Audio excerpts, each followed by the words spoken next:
Hello, everybody. Thanks for joining us for another week. Hey,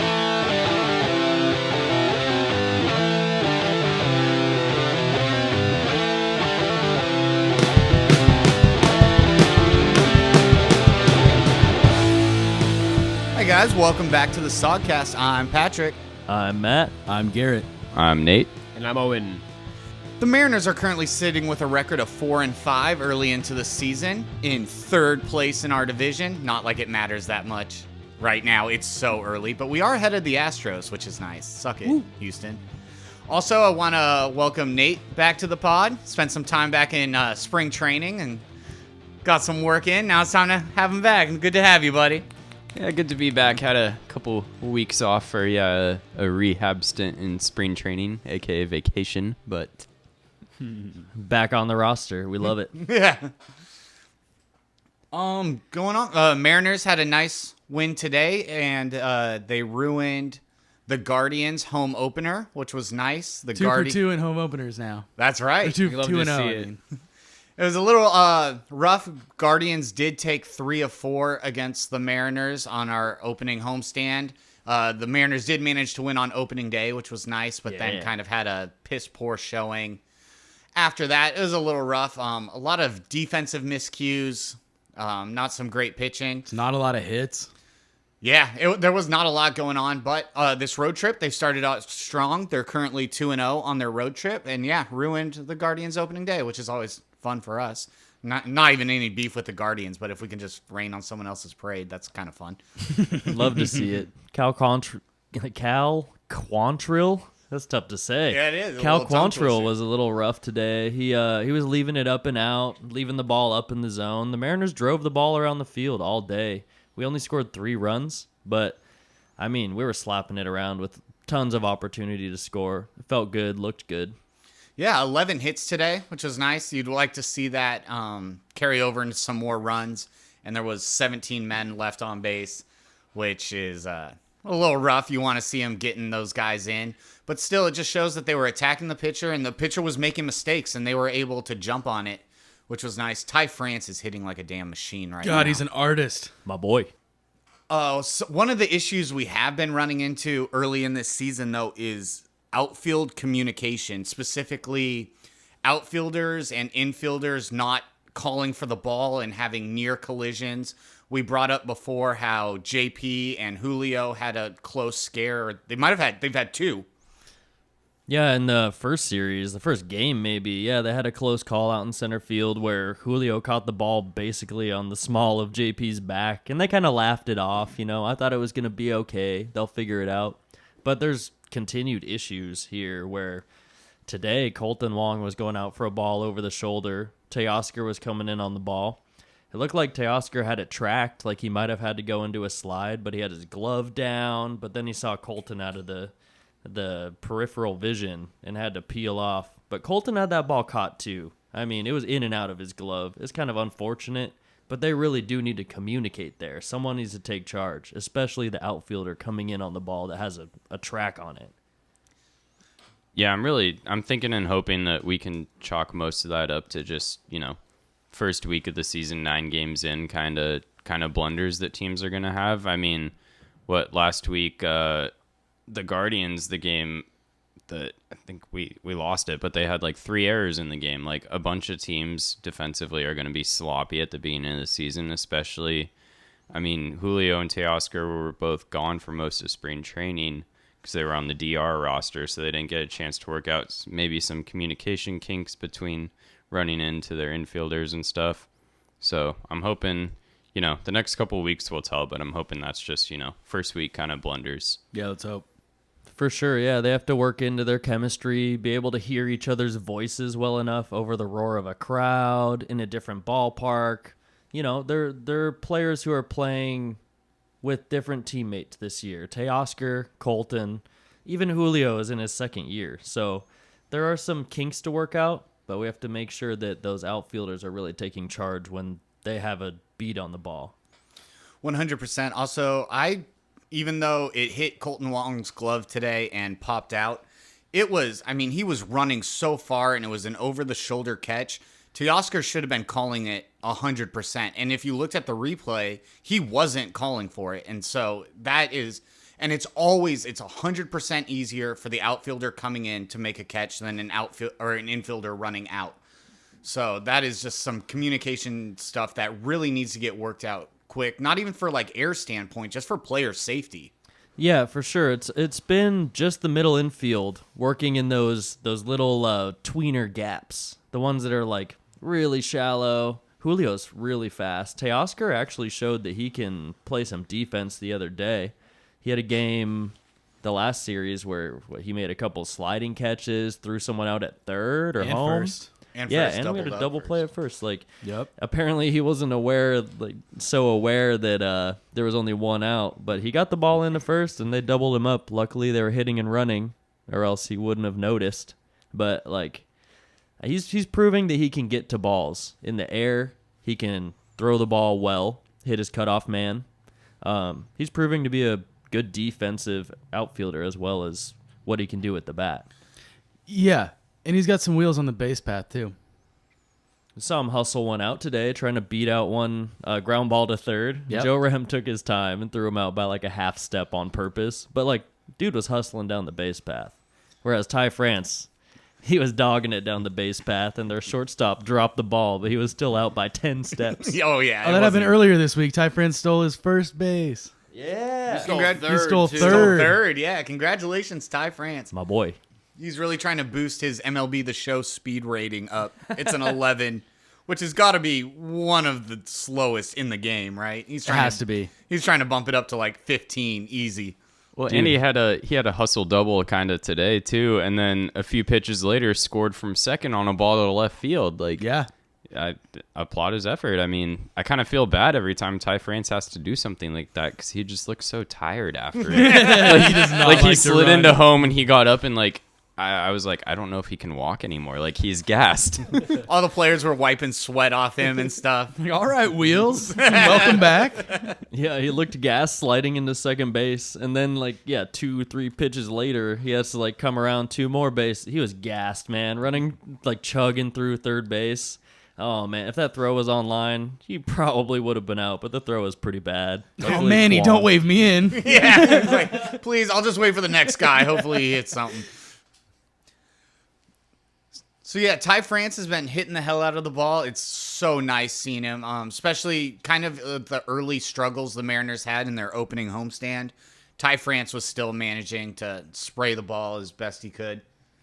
So our middle of the infield, we kind of have a negative and a positive. Colton Wong is not. He has one hit. He has one hit. He's batting .040. That's awful. There's no spin you can put on that. He is not hitting the ball. It's higher than your batting average. That's a spin. I'll put a spin on it. It's not just awful; it's dismal. Got him. Shit. But yeah, and honestly, he's not even putting together that great of at-bats, which is also frustrating to see. It would be different if he was hitting the ball hard and maybe just getting unlucky and stuff, but it just hasn't really been great at-bats. Kind of looking like an Adam Frazier 2.0, which I predicted in the early season. But he has time to turn around. Hopefully things get better. But yeah, rough start for Colton Wong at second base for us. Yeah, I agree, man. He's not looking comfortable at the plate. He is a switch hitter. He's getting a lot of at-bats from the left side of the plate. The first couple games, I saw him hit the ball hard, but like on the ground to the left side, which could work out without the shift. But ever since he drove in Julio in like game 1, that's been just about it. Colton Wong has been swinging at pitches out of the zone. His head doesn't seem in it. He's not seeing pitches well. So, there's some work to be done there. I still think he's an experienced veteran. He is a dude who knows what he can do. It's a new feel. It's a new team. He is getting older, but I see the potential still. I think he's still a little anxious and jumpy. I do think we could spin that into a positive. Yeah, baseball is really a game of averages over a 162 game season. 9 games in, it's pretty much statistically impossible. The Colton Wong's going to hit .040 the rest of the entire season. Just because, I mean, he's a career over the last 4 years. I think I looked up today, he's like a career like 280, 270 hitter. Yeah, I was thinking 268, somewhere in there. Law of averages, I mean, it's going to happen. If this was like a 1 for 27 slump in the middle of the season, we wouldn't notice as much. It wouldn't dip his batting average that much. It's just at the beginning of the season, it is brutal to see, especially when, like you said, most of the offense has kind of been lacking in that opening homestand. I don't know, man. I'm a little worried. We spent a lot of time last year just worrying, like being super optimistic about Frazier, who did eventually turn it around, but not until like pretty late in the season. Is Colton Wong gonna be like, oh no, he's gonna get there, swear to God. And then flash forward, it's fucking September, and he's like 215. Easily the weakest link in the whole lineup. Like, I don't know. He's here. I don't know what we could do with him. It's like he's already here. I just I don't want to spend a whole season thinking he's gonna be this guy who hits like 280 and up, and he's actually 220. Oh, like a rough 220. Like what?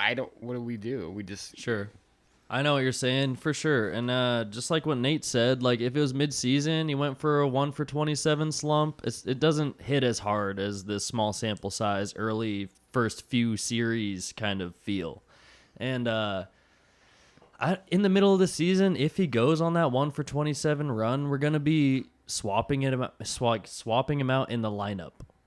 Put Haggerty in. We're going to have Dylan Moore back. Right now, we don't have Dylan Moore to put in there, which I think is a big problem with Colton Wong struggling, and we don't really want to play Haggerty that way for some reason. He seems like the same kind of value as Dylan Moore, though. So, and they're both switch hitters. I don't know why we don't just start Haggerty at second base over Wong for the time being, but I think they really want Wong to settle in game speed situations because he's a veteran. They don't want to bench him and make him feel worse and hey, get your looks and get your reps in batting practice. And have him on the bench to pinch run or pinch hit doesn't seem as valuable as Haggerty. So, when Dylan Moore's back, we're going to have more of a platoon second baseman. But right now, we're just trying to let Wong settle in my opinion. It sucks that he's been doing so bad. It really does. But I feel for the guy.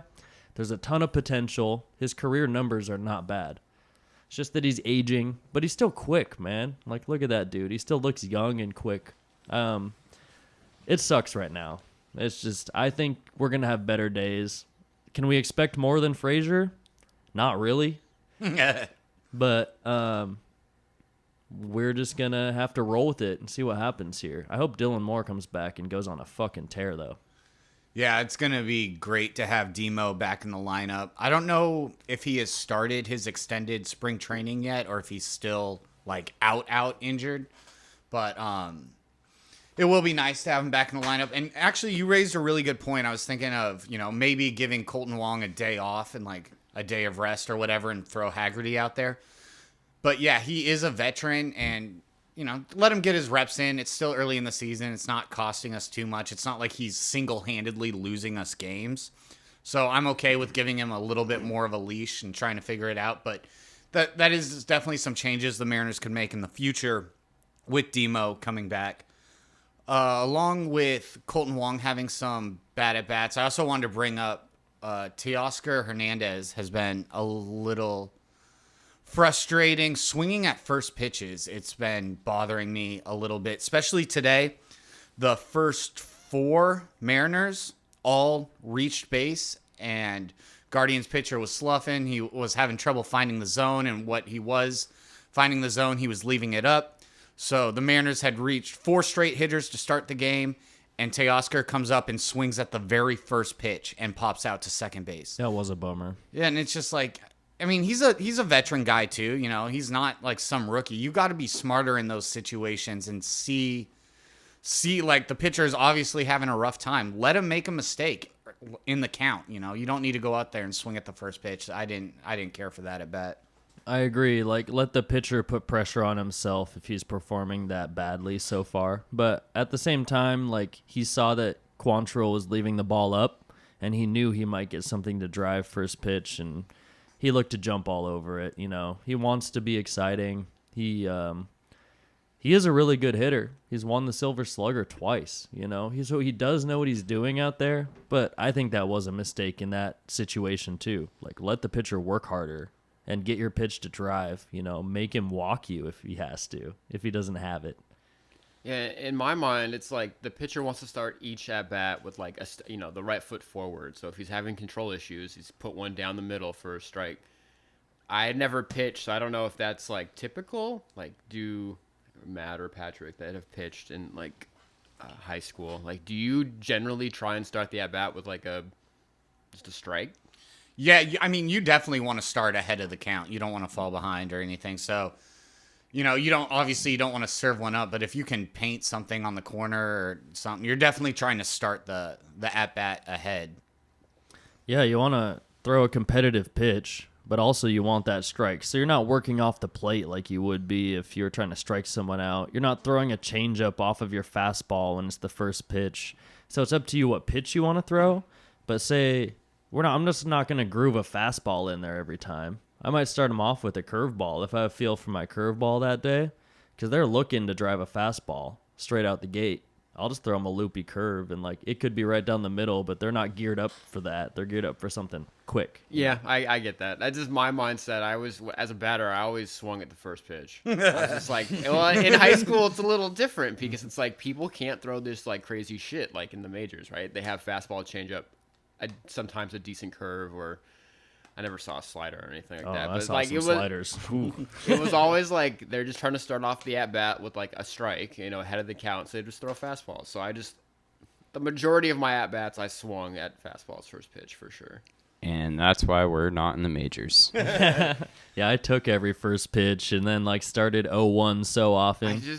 But I was a guy like JP where I'd work a count, I'd foul off multiple pitches, I'd work a walk, and I'd be pesky on base too. So, I wasn't necessarily up there to hit the ball far. I was up there to get on base any way I could. So I was just a different kind of hitter than what we're talking about at this level. Yeah, right, of course. But it's always a chess game. Like I was saying, it depends. The pitchers are going to have to mix up what pitch they're throwing first pitch, or else the other dugout's going to pick up on it and be like, he's throwing fastball 95% of at-bats today. 9 out of 10 at-bats, 90% of the time. He's throwing a fastball first pitch, so look for it. So it's kind of a thing that players pick up on, where Teoscar knew Quantrill was a little wild, but he was leaving the ball up. And he knew he'd throw a fastball because he doesn't have a feel for his off-speed shit yet. So he was looking for that and got a little over-anxious, like even Julio has been doing a little bit in the first couple of series.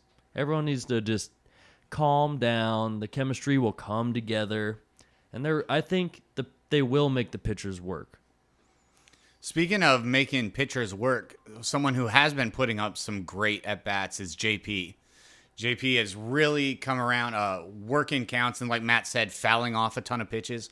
Also, JP has never been like a heavy, hard hitter guy, but he had that RBI double the other day, 108 miles per hour exit velocity. Yeah, he yoinked it. Yeah, that was ripped. And so JP having some really nice at-bats, putting together some great stuff. And again, some of the clutchness could be an issue. However, that RBI double he hit was very clutch. It was 2 outs, and he worked the hell out of that count, laid off some pitches that were extremely close to the zone.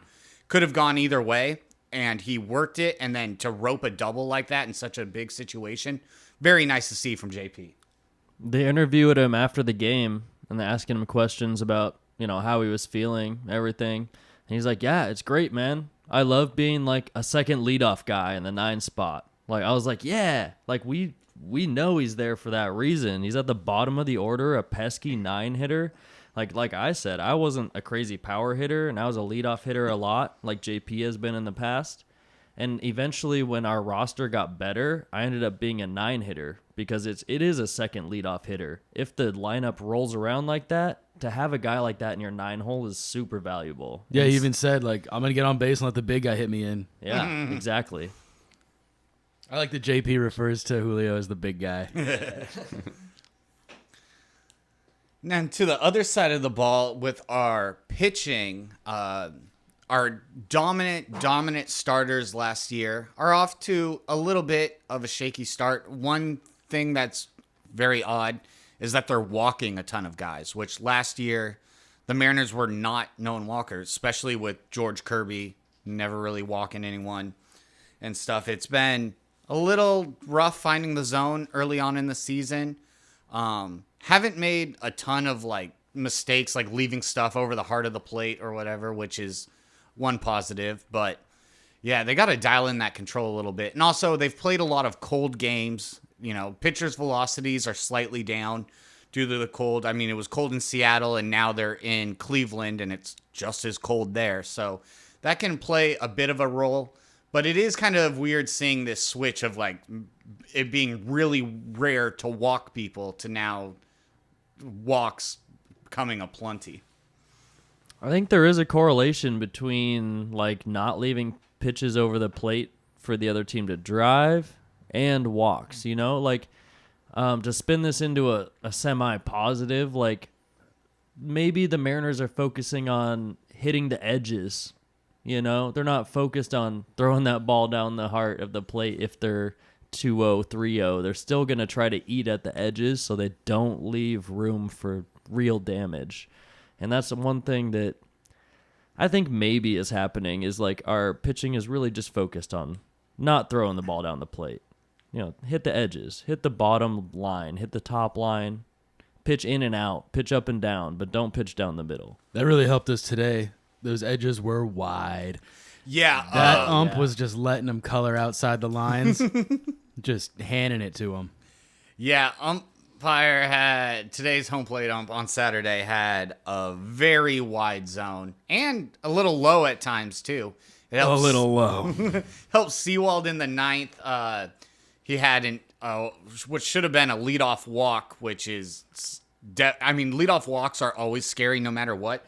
The stats of like a leadoff walk coming around to score is like astronomically high. It's like I think it's like 60-something%. Yeah.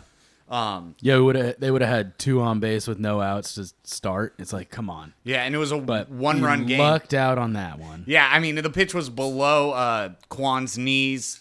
Definitely should have been ball 4, and the ump rang him up. So, you know, we'll take what we can get. And against a team like the Guardians, who are speedy, they got Miles Straw, they got Jimenez, they got who's the other guy? Oscar. Kwan's fast too. Kwan. Yeah. Oscar Gonzalez. Yeah, they have a ton of speed. It is Gonzalez. Yeah. They have a ton of speed. It is scary to walk those guys.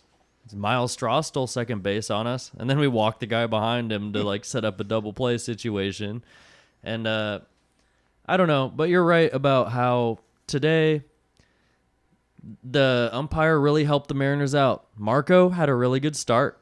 He went 5 2/3. Did he give up one? One run, and it was after the Colton Wong like drop ball, but because it was a hard hit or like a difficult play, it wasn't ruled an error, so it was an earned run. And I mean, it deservedly so. I agree. It was an earned run, but no. And Marco was painting today, even He had a without. great day. Yeah. Even without the extended, like, kind of wide strike zone, he was still just painting corners.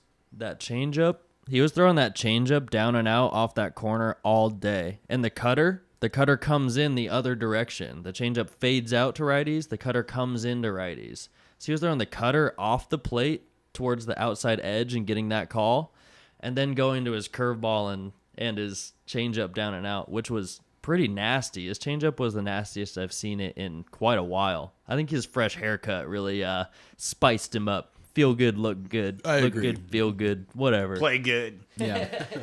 We also saw Logan Gilbert earlier this week. He had a rough outing. I think he didn't get through 4 innings, right? Or did he make it through 4? It's Right. like 4.1, 4.2. Yeah, or okay, something, so but just yeah. over. But yeah, that was a tough one. And again, a lot of walks from Logan in that start, too, which is uncharacteristic. But apparently he's not soggy. We're Not good soggy, to go guys. Good to go on Logan. Scott said it. He's not soggy. He just had a rough start, which, yeah, it's going to happen. I mean, even the best pitcher in the league, you know, whoever you want to name that be, is going to take a few losses each year. No one's ever, probably since, like, Old Hoss, Rasborn, or whatever, gone undefeated Stan as Armo a... Doyle. undefeated as a pitcher, like that's not a thing. Like you're gonna make mistakes. And I mean, yeah, his first start I think it was last Saturday against the Guardians. He had a great start. He made one mistake pitch, and it was he left a slider, I think, over the plate, and Josh Naylor hit it for a home run. Yep. 1 run. I mean, we lost that game 2-0, and that's not really. Castillo gave up another home run. Yeah. So yeah, he got through that start. 5-6 innings, 1 run. Had like 7 strikeouts. Yeah, He had a good day. We should win that ball game. Like manufacture enough offense to win that. So Yeah, I agree. I'm never too worried about a pitcher going like deep in a game that way, like dominating the way they do. Even if they walk a few, you strike out more than you walk. It's great. You give up a few hits. One of them's a solo shot. That gives your team a great opportunity to win. It was a bummer we lost that game 2-0. You know, we talked about it last week too. And Logan's going to be fine. You know, Scott let us know. Thank you, Scott. Friend of the pod, Scott. It's like he's Service. talking right to us. I He love that knows. he used the word soggy. He's a friend of the pod. He knows the Mariners culture. He's grown in here nicely. He let us know by name that Logan will make his next start. Don't worry about it. Branding. So I'm happy. Thanks, Scott. Another thing, though, with our pitching, our bullpen has been phenomenal, except for Matt Festa, who also... Festa hasn't been terrible, but he has had 2 now rocky outings in a row. But everyone else has been dominant. I was just thinking, it's kind of weird. We haven't seen a ton of Diego Castillo early on this year. Penn Murphy is getting a lot of work. The new guy we picked up, Gabe. Spear. Yeah. Spire. Gabe Spire. We've seen Trevor Gott a little bit. Yeah. Not a lot of Diego Castillo early on. Yeah. When's Sadler supposed to make his comeback? You know, I was just thinking about that. Is he Is he in the minors right now? Just he could be. just kind of working it? he did sign I think we originally released him and then re-signed him to like a minor league deal. So I think he's down in Tacoma right now. Could be wrong. I would say he's still coming back from his injury here. He had surgery in the offseason. Right? Well, he had Tommy John last John, year. yeah. He missed all of last year. He had to get Tommy John in like spring training of last year. So still probably coming back and dealing with that, but our bullpen has been phenomenal. And even like Festa hasn't blown games, but Munoz has looked good. Penn Murphy getting a lot of early season work, and he's been pitching great. Matt Brash is dope. Matt Brash is sick. Just an update on our injuries. Dylan Moore is trying to make it back by next homestand. Oh, wow. Casey Sadler's been trying to take it slow after Tommy John. He is in the minors camp, like in spring training camp, I think. So he's taking it slow, trying to come back at the right speed after Tommy John. It's a weird adjustment for sure. Good. I want to see him come back and deal. Yeah, heavily. at the right time, not early. We saw Flexen this week too, didn't we? Oh, that's right. Yeah, Flexen got the start with injured Robbie Ray. And again, a game that the offense probably should have helped him out a little bit more. Yeah. He had a great start. He went up against Ohtani and just made, again, it was like Logan Gilbert's start just made like 1 or 2 mistakes, and that ended up costing us the game, especially when the Mariners offense was kind of dwindling. But still, great to see Flexen back in that role get a start, and it's also always great when Ray comes back, he definitely will be moved back into that bullpen role. But it's great to have a long reliever like that, someone that can eat up serious innings rather than like a 6, 7, 8 guy. For sure. I think it's really cool that we have an opportunity to stretch Chris Flexen out and pitch longer innings. Yeah, having a 6th starter is dope. It's sick, yeah. Having Flex, being able to flex from the pen to the rotation and stretch out if we need him, even come in long relief. He pitched 3 innings in the first series, I think. That's some pretty clever wordsmithing you did there. Hey. Dude's got the name for it. Yeah. It's perfect. I love Chris Flexen, man. And he did his work. You know, he got in there. He made his start against the Angels. 5 innings pitched, 2 hits, 2 runs. Not bad. That's a quality start. 3, or I guess it's not because we didn't pitch 6 innings, right? Technically. but he has a 3 ERA, after that start, and it's not bad. He's an effective pitcher, makes some mistakes, but yeah, you expect your offense to pick you up there. I will say, to tie in with that offense thing and kind of going along with our struggles with pitching walks so far. I just wanted to tie in with our struggles that we're kind of concerned about with starters walking guys. I think this ties in. Our offense, honestly, looks pretty similar to last year, where we're kind of, through this first week, we're finding ourselves needing that like late clutch hit or that late, 3-run home run. Until, today we haven't really manufactured a lot of runs off just a bunch of, base hits, slap the ball the other way, maybe a sac fly, score a couple of runs in an inning. It's been either kind of boom or bust, which was our story last year. We would score a lot of runs one game, hit multiple homers, hit a late or a walk-off homer, or we would do absolutely nothing and leave 17 guys on base. You know what's different this year? My boy JK, he's playing now, and he's actually playing good. Kellenic, 3 hits today. Having some great at-bats. Yeah, Kellenic, honestly, our whole core between like Ty, Julio, Gino, Cal, Kellenic, the big like core of our team. And now JP. Yeah, JP. I mean, obviously, yeah, he's part of the core, but Yeah.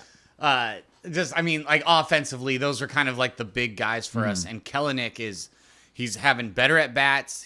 I haven't seen him throw any of his like kind of patented temper tantrums. He definitely seems a lot more mellow out there, and he's putting good at bats together and hitting the ball hard, and not even like roping like doubles off the wall or home runs, but like even his seeing eye singles, like they've got some velocity on it. You know what I noticed today? He might be using a different bat. Yeah, he had a crazy looking bat today. So he hit 3 balls on the ground hard for base hits. 1 through the left side, 2 through the right side. On the ground. Like, Kelnick's a dude who strikes out or hits the ball in the air usually. He's trying to drive it. I think he's making an adjustment here. We see him laying off these pitches that he wouldn't have last year. We see him tempering his mood. Like you said, I saw him swing at a pitch and reset immediately, man. He stepped out of the box for a sec, but got back right in there because you have to stay in the box, right? Clock, yeah. But he realized, dude, he was like, hey, I'm going to temper my mood and get out there and get after it. He laid off a pitch and then hit one through the right side. It's like, yo, 3rd hit of the day. Let's go. He's choking up on this black bat he's using. He has a little bit different approach, man. He's doing hands to ball instead of full power mode. There's enough power hitters in our lineup that he's realizing his role is to get on base. Everyone needs to get on base. That's the only thing. There's so many impact bats in our lineup that Kelnick doesn't need to be that young guy trying to be one of those guys. We already have him. He needs to fill his role. Get on base. He's fast. Dude can steal a base. Dude can go from 1st to 3rd. He doesn't need to hit doubles and homers right now. He needs to fill his role. Get on base. Steal bags, run the bases. Dude, like, is trying to come into his own, temper his emotions, and really put the bat on the ball, which is a really nice thing to see from Kelnick, especially today with 3 singles on the ground through holes in the infield. That's awesome. From to opposite sides of the field too. Like, that's just great piece of hitting. That's so good to see.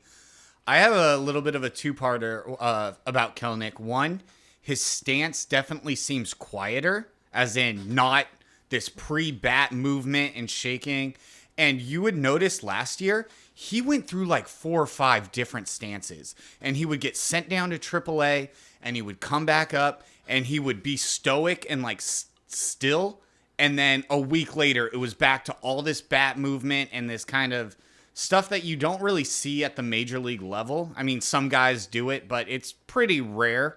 And he was doing a big, like, shaking and all this stuff, and it seemed like it was affecting his timing.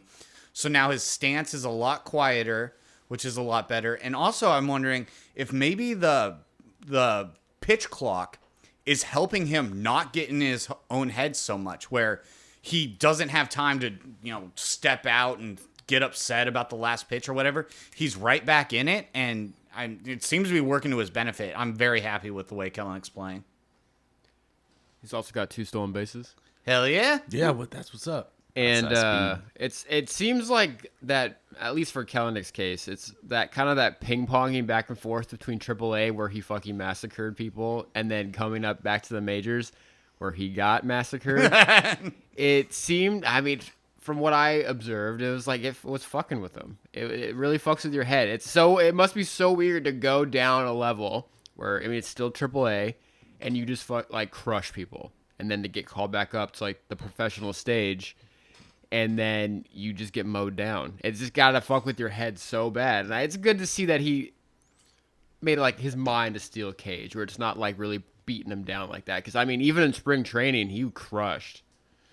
Yeah. Matt and Patrick, you guys made great points about, and Owen just now too, about him kind of handling his little temper tantrums that he's been known for, and kind of just his like emotions. Which it's good to be emotional in baseball and like pissed off when you're not doing good. You should be. But I saw him, I feel like this year already I've seen him smiling a lot more and just like having fun. Like I saw him smile during the game today, and in his post-game interview he was like smiling and kind of like joking around with reporters a little bit. It seems like mentally he's in a better spot, and I don't know if that's just because he's performing better so far this year, or if he actually has really address those changes, and that's something that's huge. If his mental is fixed, that means that's gonna probably carry over this whole season. He's gonna keep performing like this. I think it's probably a little bit of both. Like, I think the fact that he's doing well and he's not like just getting destroyed for his plate appearances, I think that's definitely like helps. I think also the fact that he has no more options left is also helpful, because it's like last year he was just getting ping pong back and forth. He's like, oh, if I play like shit tomorrow, I'm getting sent back down for like a month. Now it's like, what are they gonna do? They can't send me down.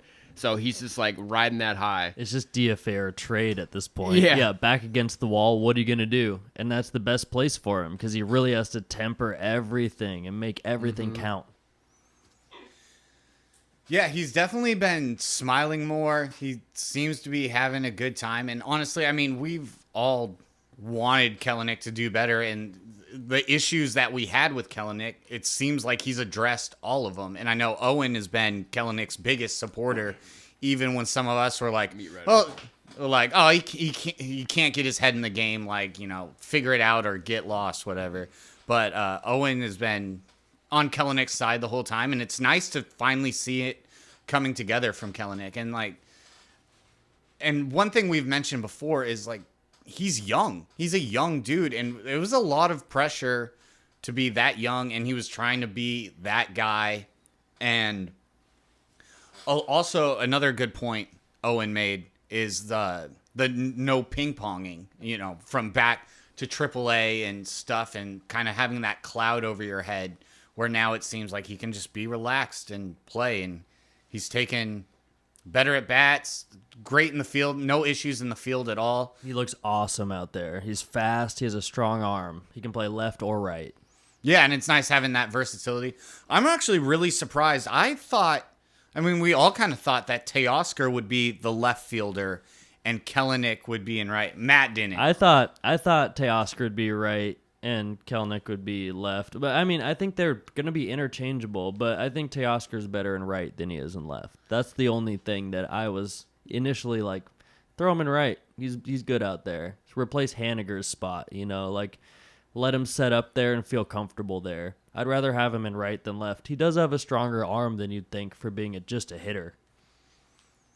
And also, we're going to have Trammell back eventually, too. So it's nice to give any of those corner outfield spots a day of rest if they need it and stuff. But right now, Kellenick definitely doesn't need any rest. He's firing on all cylinders. His average is over 300 early on in the season. Great to see.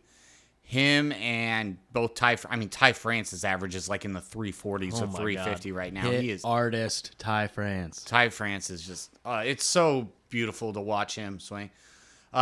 What's funny too is I've seen Ty France have a couple less than stellar at bats. There's been a couple times early on in the season. It seems like he's like waiting on the changeup or some type of off-speed pitch, but then kind of is like ready for a fastball and kind of like hesitates his swing a little bit and then has like this ugly swing for a strikeout when he's gotten fooled. However, though, Ty France is such a good pure hitter that those one ugly at bats like don't really matter that much because chances are, I mean, he's not going to have that carry over into his next at bat. He's just so good at adjusting. Even in at bats, he'll look terribly ugly on a swing or like be fooled on a pitch, like expect a fastball and get a changeup and kind of half swing at it. And then, he's, in my opinion, probably the best 2-strike hitter on the team as well. And yeah, he's just really good at those adjustments. And I think that goes back to his days at San Diego State with Tony Gwynn. I mean, you learn from the best, you become the best. Yeah, absolutely, man. Ty France is a hit artist, like you said. Garrett, he is hitting over 340, like you said, Patrick.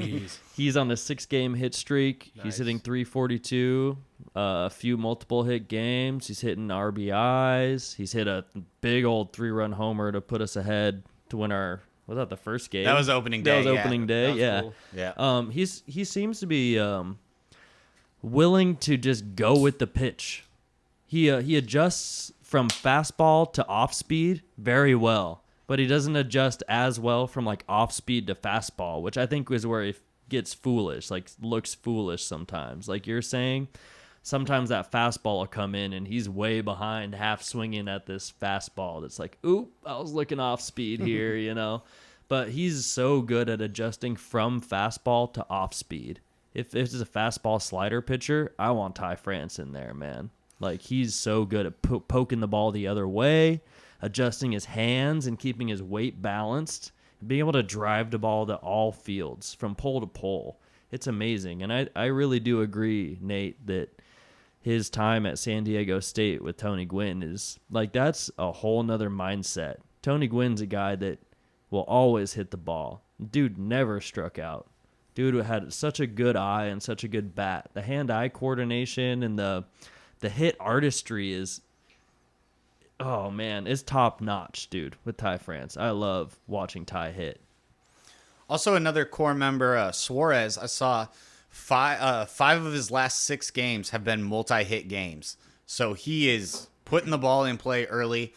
And we've noticed that the power numbers for anyone on the team, we haven't had a ton of home runs early on in the season. Julio has had 2. Teoscar 2 in the same game. AJ Pollock 2 in the same game. That was crazy. 4 home runs from 2 guys in the same game. That was the 11-3 shellacking we gave the Angels. It's so nice to see that when we're firing on all cylinders, we put up 11 runs like that. When everyone's hitting, when the new guys hit homers. Just imagine when the chemistry falls into place and no one's trying to do too much. That like everyone can rely on each other. They can rely on the depth of our lineup. We have 1 through 7 can hit home runs. If you get on base, it's valuable. Even if you're on first base, we have speed, we have power, we have bat to ball. Like we have all the strengths we need in our offense. And I can't wait until things really come together and dudes can really stop taking the pressure off themselves and taking those hacks. Like, I think Eugenio is already feeling that way. I don't need to do that much. Look at the guys around me.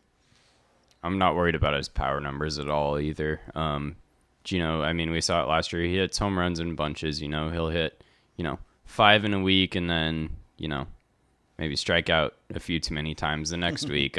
That's just the kind of hitter he is. And yeah, again, law of averages, he's not going to hit 348 or whatever he's hitting right now with 0 home runs the entire season. He's probably going to be, again, like 280, 290 average.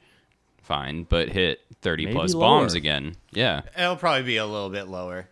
He strikes out a lot. He hasn't does. been as much. So like you're saying, the law of averages will equal out. He will strike out a lot more throughout the season. He is a big strikeout guy. But like I was saying, maybe he's making that adjustment where maybe I don't need to go all or nothing. Maybe I'll just put the barrel on the ball and I'm a big, strong man. Like, I'll slap singles, I'll hit doubles instead of trying to hit the ball over the fence in those clutch situations. He knows he has Cal and Kelnick coming up behind him. Like, hey, we got hitters up and down. But yeah, good points all around, I think. Also, I just know something kind of funny. I was looking up the Mariners' next few games. So they have a chance to go for the sweep against Cleveland tomorrow or Sunday morning. So that'll be nice. We can get a sweep. Oh, 10:40 game. I know. Get up early and set watch those baseball. alarms. Set those alarms. Wake up early. Then after Cleveland, we're on to Chicago to play the Cubs.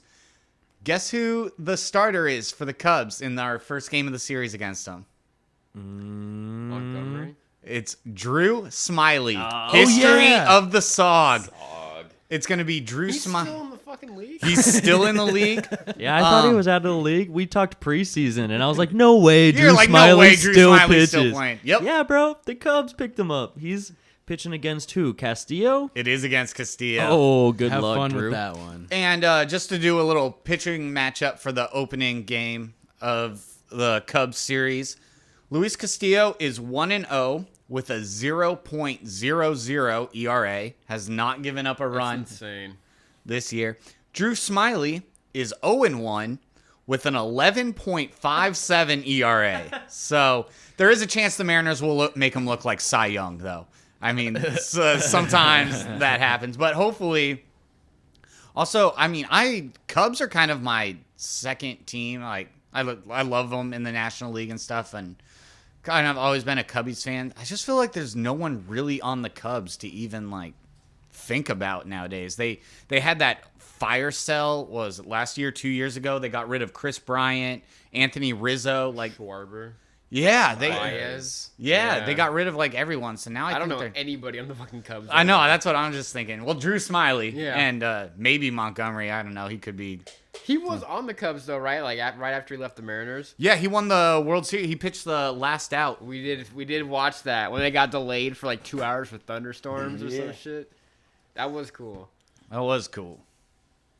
So yeah, have a chance to go for a sweep tomorrow. That will be exciting. That game will already happen by the time you guys hear this, but hopefully there's a sweep involved. That will always be nice. And if not, it's our first series win of the year. Mariners took at minimum 2 of 3 from Cleveland, so nice after dropping our first 2 series. Nice to get a series win in the books.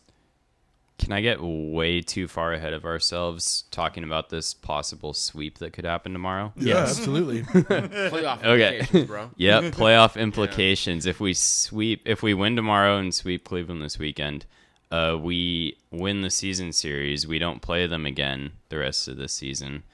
So going into playoffs, seeding wise, whether we win the division or we both end up Cleveland and us as wild card teams, I mean, that's going to be huge. Could be the difference between us being, maybe a 2 seed or the first wild card instead of the second wild card.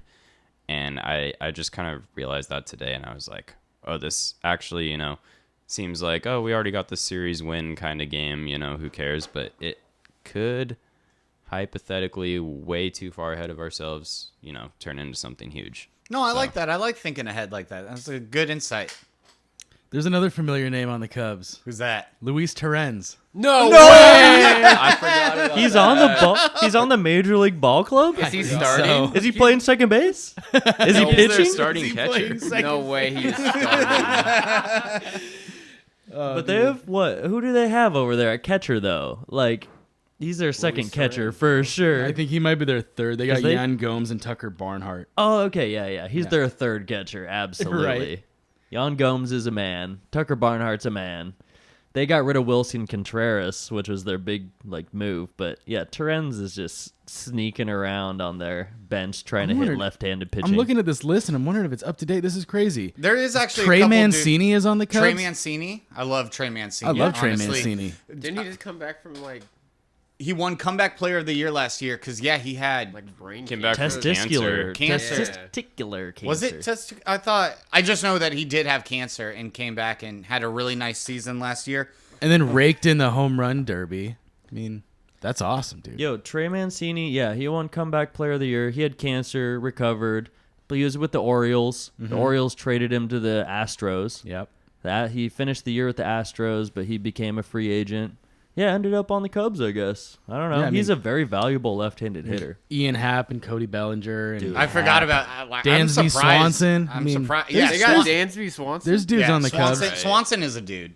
Yeah, the I like Cubs. Swanson. Dude. I The like Cubs Swanson. are so crazy. Like, they tore it down, and they're doing, like, a retooling, but they're not competitive. So, like, and Stroman landed there. Like, they're trying Yeah, to build a group of guys that's good, veteran-wise. Wow. With Bellinger, with Stroman. That's actually a with, pretty solid lineup. right? Also, this Like, is super weird. I think this is MLB.com, but it lists their outfielders as Cody Bellinger and Ian Happ. That is two people. who's they're- their center fielder? They're trying playing a the new, gaps. new different a shift defensive strategy. setting. Only 2 outfielders. Two Yeah, like- shortstops. It seems like they're in the first stage of retooling to rebuild. They're a team that's not necessarily afraid to spend money, but like they're in a tough spot right now. They really tore it down from their old guard and tried to retool to make a new vibe happen over there. We'll see what happens, man. It's crazy Luis Torrens is over there.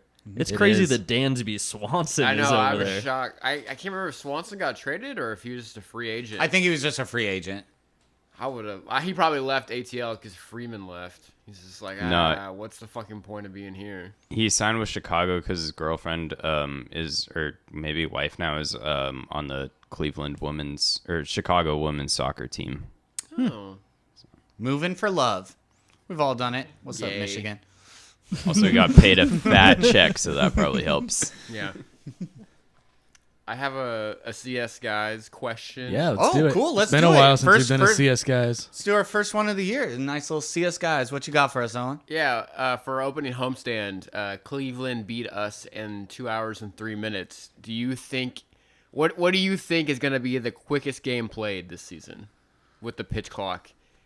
And I'm thinking like a no-hitter, a 1-run game. Like, Wow. what do you think we could see? Like, what is the least amount of time that game is played from first pitch to end? You know what's funny is our producer Nathan Bunch and I. Do you want me to say your last name? You doxed him. Yeah. Our producer Nathan Bunch and I were Who's actually had the hiccups in my ear this whole episode? Give him the mic. Vegan. I've been farts. getting him back. Let the man talk.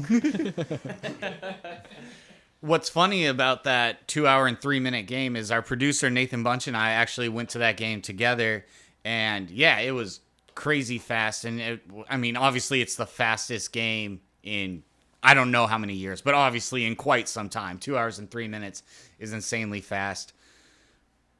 I don't know if it's hard to beat. That would be kind of hard to beat, honestly. Even You see an hour and a half game? I hope not. That's gnarly. That's Dude, crazy. I did a perfect game though. Yeah. I mean, If that's, someone throws a perfect game this season with the pitch clock, It'd have to be a pitcher's duel both ways, right? Yeah. For it to be as fast as possible, both pitchers have to be on. There has to be low offense. It's going to be 0-0 till late in the game. Now with the pitch clock and everything, like, dude, I could see a game happening in an hour and 40 minutes. Yeah, and that's so about the fast. limit. I would agree. Yeah, I mean, you just think like one team gets no hit or has like 1 or 2 hits maybe at the max. The other team gets a run off a home run, and then it's just game over. Like that's such a quick game. I'd be kind of upset if I listened to that game or watched that game. I'd be like, what? That's it? That's Yeah. it, bro. No, more baseball. Patrick, seriously. what was your opinion being at that game? Because like I was watching at home and I couldn't help but think like if I'd paid for a ticket to only be there for 2 hours and what you could probably only get like 1 round of beers with the lines there and how fast the game's going. Yeah, and you miss half a frame getting beer. Yeah, you missed an inning or half an inning just getting beer. Like, were you able to get 4 beers or did you just get 2 the entire night? I will say one thing that has been helpful this year. They've brought back the beer vendors in the crowd. So now they're walking up and down, and you can buy a $37 Coors Light, which is exciting. That's always great news. But it does beat having, or like, instead of standing in the lines and stuff. I'm going to be honest with the 2 hour and 3 minute game. Part of me was just happy it was over. Because obviously the Mariners weren't hitting for shit. It was a brutal game. But no, it is too fast, unfortunately. Like, I came to see a baseball game. I want to see a long baseball game.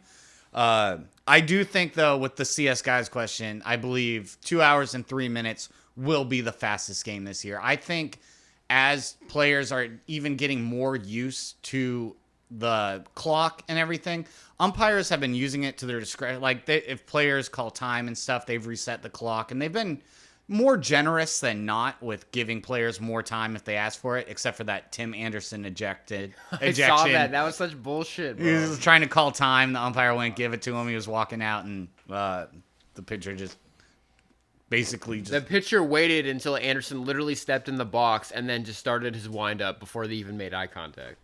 Dude, I will say, like, when we were young, when I was playing ball, you know, my high school years, like, we only had 2 hours. There was a limit on the field usage. So Right. Yeah, we all also of our only played games were 7 only innings, though. 2 hours. Yeah, we're only playing 7 innings. And it is a different level, I understand. It's a whole different thing.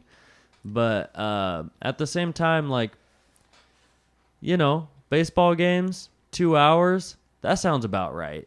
It is a major league production. It's a full national production. I do like that they have more beer vendors in the stands, so you don't have to leave your seat.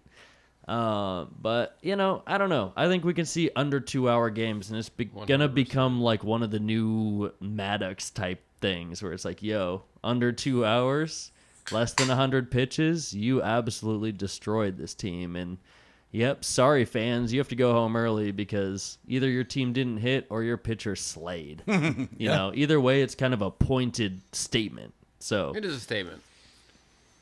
I kind of like it. It brings a different energy to baseball that we haven't really seen with a clock. There's never been a time clock, but now, you know, the romanticism of the length of baseball has changed. Totally.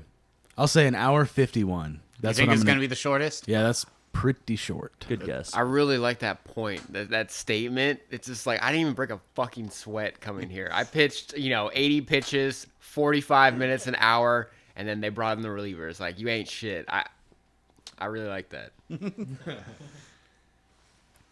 Well, I guess we'll just wait and see. But as of right now, the Mariners currently have the shortest game. And yeah, I do think it'll be the shortest of the year. We'll wait and see. And hopefully there's no game shorter than this podcast. That'd be way too short. We give you about an hour a week, and we want to thank you guys for spending that hour with us. As always, we love having you as fans. Make sure to like, comment, subscribe, share. Find us on Instagram. Tell us how Vogelbach is fat. Talk about your favorite fat guy in the league. Hit us up in the comments. Favorite fat guy. Most of them are on the Blue Jays. You see? Did you guys see that stat? Got like Alex Manoah and Shortest, fattest guys in the league. Kurt. It's a fun chart. When you said the two of them weigh about as much as an adult hippopotamus is so funny. Yeah, there's no way Kirk and Manoah weigh less than like 2,000 pounds combined. Like, that's the weight of an adult hippopotamus. 1 I ton. think, so, yeah. Thank you guys all for listening. And as always, we try to make you guys the most informed fan at the office. We love you guys. Thank you so much. And we'll see you next week. And go Mariners! Love you.